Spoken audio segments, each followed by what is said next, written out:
আমার খবর। সরকারি কৃষি সামগ্রী বন্টনকে কেন্দ্র করে এবার শিউরিতে প্রকাশ্যে বিজেপির অন্দরের গোষ্ঠীদ্বন্দ্ব। চাষিদের জন্য বরাদ্দ কীটনাশক নিজের বাড়িতে মজুত রাখাকে কেন্দ্র করে দলের পক্ষের মধ্যে শুরু হয়েছে তীব্র অভিযোগ, পাল্টা অভিযোগ। তিলপাড়া অঞ্চল প্রমুখ দোলন বীর বংশীর অভিযোগ, কৃষকদের মধ্যেই বন্টনের জন্য পাওয়া সরকারি কীটনাশক তাঁর বাড়িতে রাখা ছিল। সেই সময় শিউরি 4 নম্বর মণ্ডল সভাপতি অভিজিৎ দাসের অনুগামীরা জোরপূর্বক সেই সামগ্রী কেড়ে নেওয়ার চেষ্টা করে। বাধা দিতে গেলে তাকে মারধর ও হেনস্থা করা হয় বলে অভিযোগ দোলনবাবুর। নিজের নিরাপত্তা নিয়ে আশঙ্কা প্রকাশ করে ঘটনার নিরপেক্ষ তদন্তের দাবিতে তিনি পুলিশ প্রশাসন এবং দলীয় নেতৃত্বের কাছে লিখিত অভিযোগ জমা দিয়েছেন। তবে সমস্ত অভিযোগ সরাসরি উড়িয়ে দিয়েছেন শিউরি 4 নম্বর মণ্ডল সভাপতি অভিজিৎ দাস।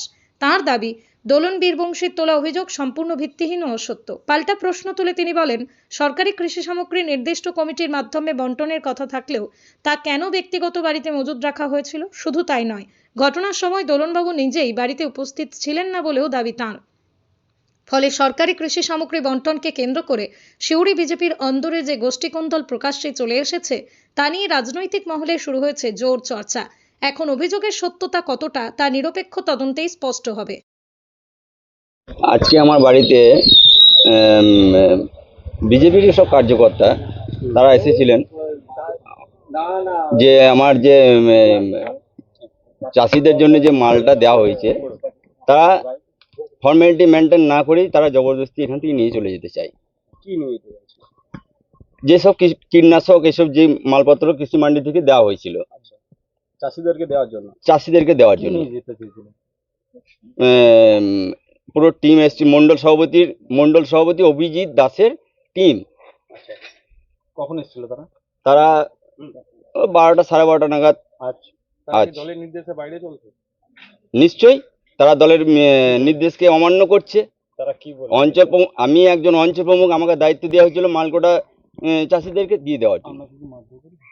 আমাকে কাল মারধর করেছিল শ্রীকান্ত চক্রবর্তী। ওরা কারা? বিজেপি। তাদের দাবি কি? তাদের দাবি সেটা তারাই বলতে পারবেন। লাগাতার আমি আমার বুথে বাড়ি সার্ভে করার পর যখন আমি পঞ্চায়েত অফিসে ঢুকি, আমার কিছু বলার কোনো অপশনই নাই, ডাইরেক্ট আমাকে হিট করে।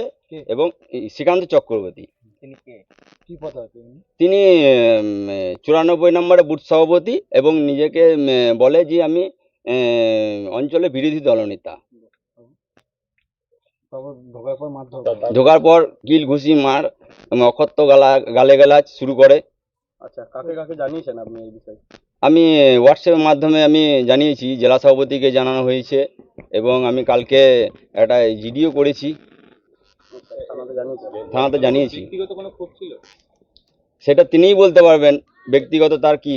এটা মণ্ডল সভাপতির নির্দেশে চলছে। আমরা চাইছি মণ্ডল সভাপতিকে অপসারণ করা হোক এবং পুনরুদ্ধার করে দলকে আমরা এক হাতে হাত মিলিয়ে আমরা সবাই মিলে দলকে আরও 50 বছরের জন্য এই ভারতীয় জনতা পার্টিকে আমরা আরও সিঁদুরভাবে এগিয়ে নিয়ে যেতে চাই আগামী দিনে। কারণ দলে এই সমস্ত নোংরামিগুলো চলছে একমাত্র এই মণ্ডল সভাপতির নেতৃত্বেই। মুশকিল কার কি অভিসন্ধি আছে সেটা তো বলা মুশকিল, কারণ আমাদের পার্টিতে যে কোনো জিনিস হয় পার্টির নিয়ম নীতি মেনে হয়। এবার আমাদের পার্টিতে বিভিন্ন মোর্চা আছে, যেমন এই চাষের জিনিসগুলো সাধারণত কিষাণ মোর্চা বা আমাদের যারা আমরা আত্মার কমিটিতে যারা মেম্বারদিকে রেখেছি বা কৃষি কমিটিতে মেম্বারকে রেখেছি তারাই সাধারণত এগুলো দেখাশোনা করে। আগেও 3বার মাল দেওয়া হয়েছে এডি অফিস থেকে, একবারও কোনো সমস্যা হয়নি। এবার এই মাল ওর ঘরে কীভাবে পৌঁছালো, কী করে পৌঁছালো সেটা আমি মণ্ডল সভাপতি হয়েও আমার সম্পূর্ণ অজানা। এই মালটা অঞ্চল প্রমুখের ঘরে থাকা উচিত নয়, কী করে গেল আমার পক্ষে বলা সম্ভব নয়। আর যারা আত্মা কমিটি বা আমাদের কৃষি কমিটির মেম্বার আছে বা কিষাণ মোর্চার সভাপতি আছে তাদের ঘরে যদি মালটা থাকতো, ডিস্ট্রিবিউট করতে 1-2 দিন দেরি হচ্ছে সেটা বোঝা যেত, কিন্তু ওর কাছ অব্দি মালটা কী করে পৌঁছালো এটা আমার সম্পূর্ণ অজানা। কারণ এই একটা অঞ্চল নয় তো, আমার মণ্ডলে আরও 3টে অঞ্চল আছে, এটা বাদ দিয়েও আলুন্দা আছে, খটঙ্গা আছে, নগরী আছে, কোথাও কোনো প্রবলেম হলো না। ওখানে আত্মা কমিটির যারা মেম্বার আছে বা কৃষি কমিটির যারা মেম্বার আছে তাদের হাতেই এই কৃষিজাত যা প্রোডাক্ট আছে সেগুলো পৌঁছে গেছে, অতএব সেই সব এলাকায় কোথাও কোনো প্রবলেম হয়নি। কিন্তু এই এলাকাটা আমি নিজেই অবাক যে এই জিনিস ওর হাতে পৌঁছানোর কথা ছিল না, কি করে পৌঁছালো। এবার কথাটা হচ্ছে, মাস্টার রোল তৈরি কারা করবে? মাস্টার রোল তৈরি করবে, আমাদের তো সব কাজের জন্য আলাদা আলাদা কমিটি আছে বা আলাদা আলাদা তার উইং আছে, তারা সেগুলো দেখাশোনা করবে। আমাদের সাধারণত আমরা ওই আত্মার কমিটি, কৃষি কমিটি এগুলো বা কিষাণ মোর্চা গঠন করে দেওয়ার পরে তাদের ওপরেই এই দায়িত্ব, চাষের জিনিসগুলোর দায়িত্ব বর্তায়। তো তাদেরই দেখার কথা। এবার আমি তো বুঝতে পারছি না মাস্টার রোল বা জিনিসপত্র ওর হাতে কি করে পৌঁছানো। হ্যাঁ, সেবার আমার দলের এবং আমারই নিয়োগ করা অঞ্চল প্রমুখ। আসলে আমাদের অন্যান্য জেলায়, পশ্চিমবঙ্গের সাংগঠনিক যে রাজ্য আছে সেখানে অন্যান্য যা জেলা আছে সেসব ম্যাক্সিমাম জেলায় আমাদের সাংগঠনিক কোনো পদ অঞ্চল প্রমুখ বলে নেই, কিন্তু আমাদের কাজের সুবিধার্থে আমাদের জেলা ঠিক করেছে প্রমুখের পদটা রাখবে। তো সেহেতু আমাদেরকে তখন বলেছিল যে পার্টির প্রমুখ নিয়োগ করতে, তো আমরা সেইভাবে প্রমুখ নিয়োগ করেছিলাম। কিন্তু অন্যান্য জেলায় আপনারা খোঁজ নিয়ে দেখতে পারবেন যে সাধারণত অনেক জেলাতেই এই প্রমুখ পদটা, অঞ্চল প্রমুখ পদটা নেই আর। কারণ আমাদের পার্টির সাংগঠনিক পদ বুথ সভাপতির উপরে শক্তি কেন্দ্র প্রমুখ, তার উপরে মণ্ডল কমিটি, তার উপরে জেলা কমিটি, তার উপরে রাজ্য কমিটি বা একদম ওপরে জাতীয় কমিটি।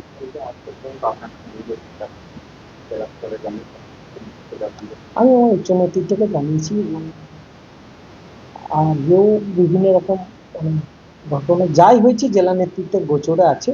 আমরা পার্টির ওপর ছেড়ে দিচ্ছি, পার্টির সিদ্ধান্ত যা জেলা নেতৃত্ব সিদ্ধান্ত নেবেন।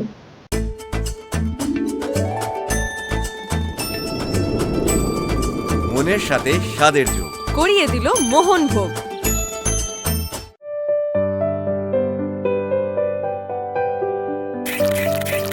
এখনই বুক করুন প্রকৃতির কোলে শান্তির এক অসাধারণ মুহূর্ত।